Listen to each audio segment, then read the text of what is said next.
হাজির হয়ে গেলাম তোমাদের জন্য আরো একটা ড্রামা নিয়ে, যেখানে খুবই চঞ্চল প্রকৃতির দুষ্টু একটি মেয়ে ভার্সিটির প্রফেসরের প্রেমে পড়ে যায়, কিন্তু ঘটনাক্রমে সে প্রফেসরের অ্যাসিস্ট্যান্ট হয়ে যায়।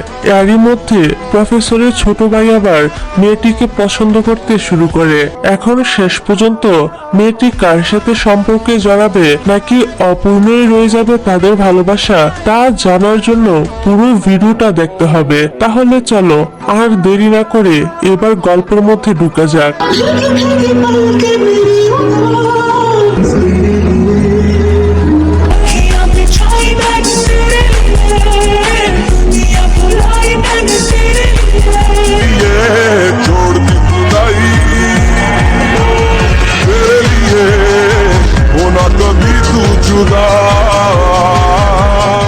গল্পের শুরুতেই আমরা কিউ নামের একটা মেয়েকে দেখতে পাই। সে ছিল একজন রোমান্টিক কমিক রাইটার, কিন্তু তার লেখা কমিকের রোমান্টিক সিনের বদলে মারপিটের সিনই বেশি থাকতো। আসলে কিউর ডিকশনারিতে রোমান্সের শব্দটি ছিলই না, যার জন্য সে এসব উল্টাপাল্টা স্টোরি লিখত। ফলে এসব তো লোকজনের কাছে একদমই পছন্দ হতো না। কিউ যে কোম্পানিতে কাজ করে সেখানে থাকা কলিগদেরও তার লেখা স্টোরি পছন্দ হয় না, তারা তার স্টোরি পড়ে হাসতে থাকে। কিউ এর টিম লিডার কিউকে বেশ পছন্দ করত। চিফ এডিটরের কাছে বকা খাওয়ার হাত থেকে সে সবসময় কিউকে রক্ষা করত। সে কিউকে বলে, চিফ এডিটর তোমার উপর অনেক রেগে আছে, তোমার লেখা নেক্সট গল্প যদি রোমান্টিক না হয় তাহলে এডিটর তোমাকে জব থেকে ফায়ার করে দিবে। কিউ জিজ্ঞাসা করে, আসলে এই ভালোবাসাটা কি? টিম লিডার বলে, কাউকে দেখে যদি তোমার হার্টবিট অনেক ফাস্ট হয়ে যায় তাহলে বুঝবে তুমি তার প্রেমে পড়েছো, আর এটাই হচ্ছে ভালোবাসা।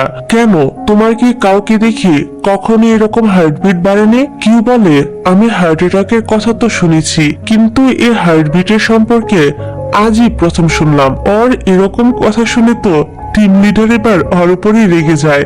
সে কিউকে কিছু রোমান্টিক বই দিয়ে বলে, এই বইগুলো বাড়ি গিয়ে পড়বে, তাহলেই তুমি তোমার সব প্রশ্নের উত্তর পেয়ে যাবে। সেই সাথে টিম লিডার আরো জানায়, আগামীকাল বিকালের মধ্যে কিউকে কিছু স্যাম্পল রেডি করে সাবমিট করতে হবে। বাইরে বসে কিউ ভাবছিল সে কি লিখবে, তখন তার কাছে একটি কুকুর আসে। এই কুকুরটির নাম হচ্ছে কিউবার। কুকুরটি হারিয়ে গেছে ভেবে কিউ তার মালিককে খোঁজার চেষ্টা করে। তখন এই কুকুরের গলায় থাকা ডিভাইসটি অন হয়ে গেলে কুকুরটি তার মালিকের কাছে যাওয়ার জন্য দৌড়াতে থাকে। সেই সাথে কিউও দৌড়াতে থাকে। এবার কুকুরটির মালিককে দেখে কিউ তো হা করে তার দিকে তাকিয়ে থাকে। আর এই ছেলেটির নাম হলো জিয়ান। জিয়ান এখানে কিউকে সরি বলে তার কুকুরটি কিউকে বিরক্ত করার জন্য। এখানে কুকুরটি তখন একটি প্রজাপতির সাথে খেলা করছিল।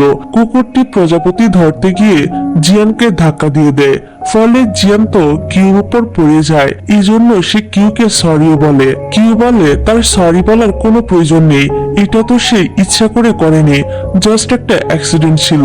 তখনই আবার কুকুরটি জিয়ানের উপর দিয়ে জাম্প করে, ফলে তাদের মধ্যে তো কিস হয়ে যায়। দুজনেই তখন একটা অকওয়ার্ড পরিস্থিতিতে পড়ে যায়। জিয়ান সাথে সাথেই উঠে পড়ে।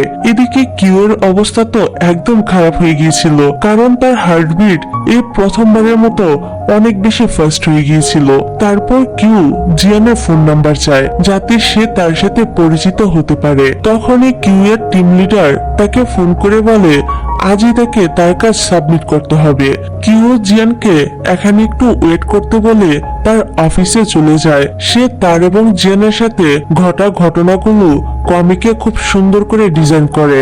অন্যদিকে জিয়ানের কাছে তার অফিস থেকে ফোন আসলে সেও চলে যায়, তবে যাওয়ার আগে তার কোম্পানির নাম এবং ফোন নাম্বারটি একটি নোটে লিখে রেখে যায়, কিন্তু বাতাসের জন্য ওই নোটটি উড়ে যায়। অপরদিকে টিম লিডার কিউর কাজ দেখে বেশ ইমপ্রেস হয়। সে কিউকে জিজ্ঞাসা করে, তুমি কমিক ডিজাইনে এত ইমপ্রুভ করলে কিভাবে? কিউ জানায় আসলে সে যা এঁকেছে তা কিছুক্ষণ আগেই তার সাথে বাস্তবে ঘটেছে। সব শুনে টিম লিডার ছেলেটির সাথে দেখা করতে চায়। কিউ এর তখন জিয়ানের কথা মনে পড়ে যে সে তো তাকে পার্কে বসিয়ে রেখে চলে এসেছে। এ কথা মনে পড়তেই কিউ তাড়াতাড়ি করে সেখানে যাওয়ার জন্য বেরিয়ে পড়ে। তবে পার্কে এসে সে তো আর জিয়ানকে কোথাও খুঁজে পায় না। অন্যদিকে আমরা জিয়ানকে এই সময় তার অফিসে দেখতে পাই। জিয়ানের গ্র্যান্ডফাদার চায় জিয়ান এবার বিয়ে করে ফেলুক, তবে জিয়ান এখন এসবে জড়াতে চায় না। এইসব নিয়ে সে তার ম্যানেজারের সাথে কথা বলেছিল। এদিকে কিউ জিয়ানকে ইন্টারনেটে খোঁজ করছিল। মূলত কিউ এর সেই টিম লিডার তাকে বলেছিল সে যেন জিয়ানের সাথে বেশি বেশি টাইম পাস করে, তাহলে সে রোমান্টিক কমিকটা লিখতে পারবে। কিউ ইন্টারনেট থেকে জানতে পারে জিয়ান একটি কোম্পানির মালিক হওয়ার সাথে সাথে একটি ইউনিভার্সিটির প্রফেসরও। সরি ডিয়ার, একটা বিজ্ঞাপন চালু করতে হবে, তবে তুমি চাইলে কিন্তু বিজ্ঞাপনটা স্ক্রিপ্ট করে মূল ভিডিওতে চলে যেতে পারো। হ্যালো এভরিওয়ান, মোস্ট ব্যাটের সাথে আমার এক্সপিরিয়েন্স সত্যি অনেক মজার, যা আমাকে নগদ পুরস্কার জেতার সুযোগ দিয়েছে। একটি খেলার সবচেয়ে এক্সাইটিং হলো প্লিঙ্কু। খেলাটির পুরো ডিটেলস বলে আমি আপনাদের সারপ্রাইজ একদমই নষ্ট করতে চাচ্ছি না। ট্রাস্ট মি, এটি হবে আপনার জন্য একটি নতুন এক্সপিরিয়েন্স। আপনি যদি একজন গেম লাভার হন, মোস্ট ব্যাট দিচ্ছে এক্সাইটিং সব গেম অফার। শুধুমাত্র মোস্ট ব্যাটই খেলায় খেলায় নগদ পুরস্কার জেতার সুযোগ রয়েছে। মোস্ট ব্যাটে রয়েছে বিকাশ, নগদ, রকেট, উপায় এবং অন্যান্য অনলাইন ট্রানজাকশনের মাধ্যমে দ্রুত এবং সহজে আপনার টাকা ডিপোজিট এবং উইথড্র করার সুবিধা। সাথে থাকছে 24 ঘন্টা 7 দিন কাস্টমার কেয়ার সাপোর্ট। এই প্ল্যাটফর্মটি দিচ্ছে লাইভ স্ট্রিম ম্যাচ দেখার সুযোগও। নিচে দেওয়া আমার প্রোমো কোড KHN222 অর্থাৎ খান 222 ইউজ করে রেজিস্ট্রেশন করলে আপনার প্রথম ডিপোজিটেই পেয়ে যাচ্ছেন এক্সাইটিং ওয়েলকাম বোনাস আর 250টি free spin. Don't miss this offer. পরের দিন কিউ জিয়ানের ভার্সিটিতে চলে যায়। সে একটি মেয়েকে জিয়ানের ব্যাপারে জিজ্ঞাসা করে, আর এই মেয়েটার নাম হলো জেসি। তখনই কিছু গার্ডরা জেসিকে তাড়া করে। আসলে জেসি ভার্সিটির হ্যান্ডসাম ছেলেদের ছবি তুলে তা মেয়েদের কাছে সেল করে। জেসি তখন ক্যামেরা থেকে মেমোরি চিপ বের করে তা কিউর ব্যাগে ঢুকিয়ে দেয় এবং জিয়ান কোন ক্লাসে আছে তা বলে পালিয়ে যায়। কিউ স্টুডেন্ট সেজে জিয়ানের ক্লাসে বসে পড়ে। এবার ক্লাসে এন্ট্রি হয় আমাদের নায়ক জিয়ানের। কিউ তো তাকে এক দৃষ্টিতে দেখতেই থাকে, কিন্তু মজার ব্যাপার তো হচ্ছে এই যে জিয়ান তাকে নোটিস করে ঠিকই, কিন্তু কোনো পাত্তা দেয় না। জিয়ানের কাছে একটি পাজল বক্স ছিল, যেটা সে ছাড়া আজ পর্যন্ত কেউ খুলতে পারেনি। জিয়ান বলে স্টুডেন্টদের মধ্য থেকে যে এই বক্সটি খুলতে পারবে সে তার অ্যাসিস্ট্যান্ট হওয়ার চান্স পাবে। এই সময় দেখা যায় কিউ জিয়ানের বডি ইমাজিন করে স্কেচ তৈরি করেছিল। জিয়ান সামনে এসে কিউকে জিজ্ঞাসা করে সে কি করছে। উত্তরে কিউ বলে সে এতক্ষণ যা যা বলেছে তা সে নোটিস করেছিল। জিয়ান নোটবুক দেখতে চাইলে কিউ তা দেখায় না। তখনই ক্লাস শেষ হওয়ার ঘন্টা পড়ে যায়। জিয়ান পাজল বক্সটি স্টুডেন্টদের দিয়ে প্রিন্সিপালের সাথে দেখা করতে যায়। একটু পর ক্লাসে এসে সে দেখে কিউ এর পাজল বক্সটি খুলে ফেলেছে। এতে তো সে অনেক বেশি অবাক হয়ে যায়। জিয়ান কিউকে অফিসে ডেকে নিয়ে আসে। সে কিউর ব্যাগে একটি মেমোরি চিপও খুঁজে পায়, যেটাতে তারই পিকচার ছিল। জিয়ান বলে এসব কি? কিউ বলে সে জানে না তার ব্যাগে এই মেমোরি চিপ কোথা থেকে আসলো।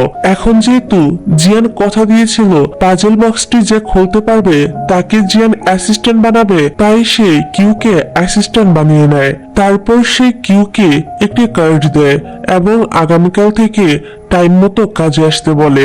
আজকের ঘটনাগুলো কমিক আকারে রেডি করে কিউ তার টিম লিডারকে কাজ সাবমিট করে এবং বলে সে ওই ছেলেটাকে খুঁজে পেয়ে গিয়েছে।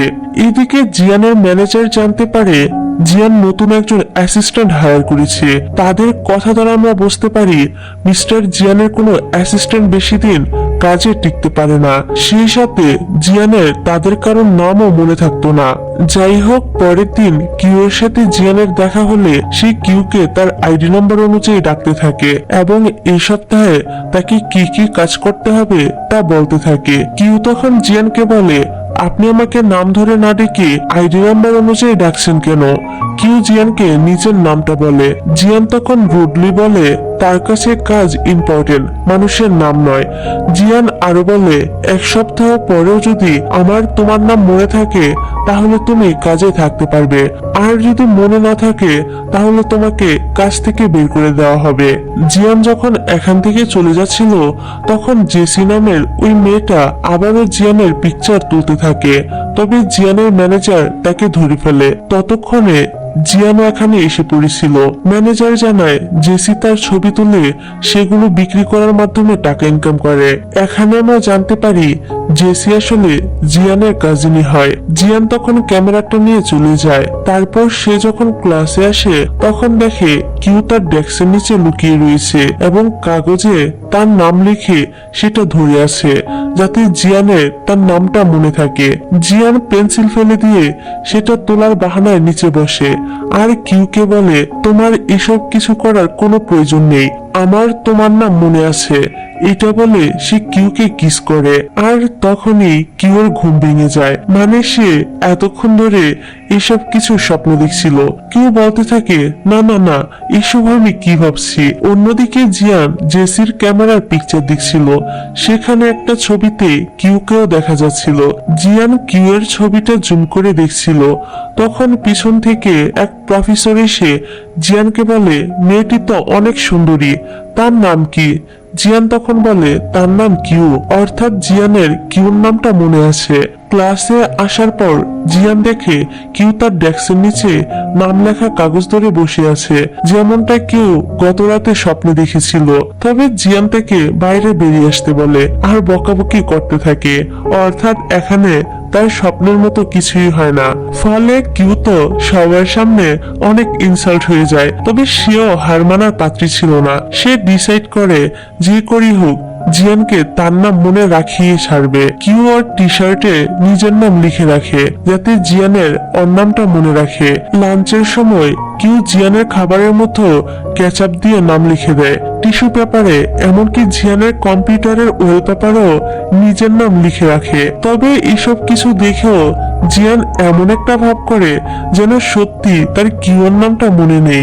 পরের দিন ভার্সিটিতে এসে কিউ জানতে পারে জিয়ান 6 দিন ভার্সিটিতে আসবে না। এই 6 দিন সে তার অফিসের কিছু কাজ নিয়ে বিজি থাকবে। কিউ এবার পড়ে যায় মহা বিপদে, কারণ এমনটা হলে কিউ তো তার কমিকের কোনো কাজই আর করতে পারবে না। সেই সাথে জিয়ান নিশ্চয়ই তার নামটাও এই 6 দিনে ভুলে যাবে।